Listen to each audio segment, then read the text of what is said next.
Breaking news. Now 475 are detained instead of the 450 I reported just 2 days ago. Seoul is now on alert. Here's an update on the stunning federal worksite raid in Elabelle, Georgia. An operation so large it grounded construction to a halt at Hyundai's massive EV battery complex and ended with 475 people detained, most of them being South Korean nationals.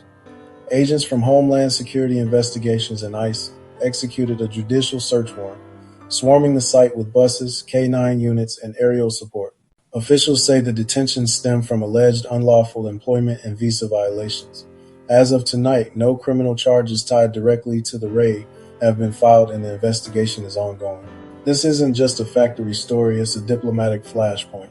South Korean President Lee Jae-myung ordered all-out efforts as Seoul convened an emergency meeting. Foreign Minister Cho Hyun says he's deeply concerned, has formed a response team, and signaled he's ready to fly to Washington if necessary.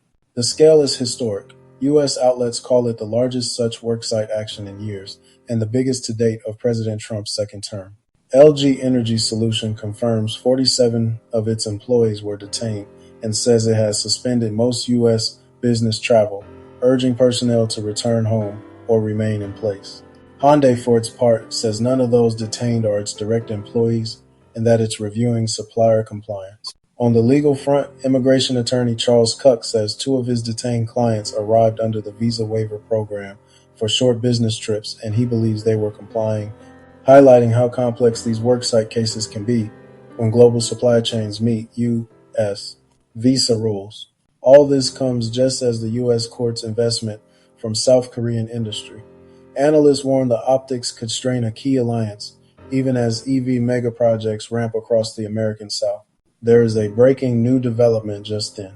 No specific number, but Seoul now says over 300 detained South Koreans will be released and repatriated on a charter flight after talks with U.S. officials, but administrative steps are of course pending.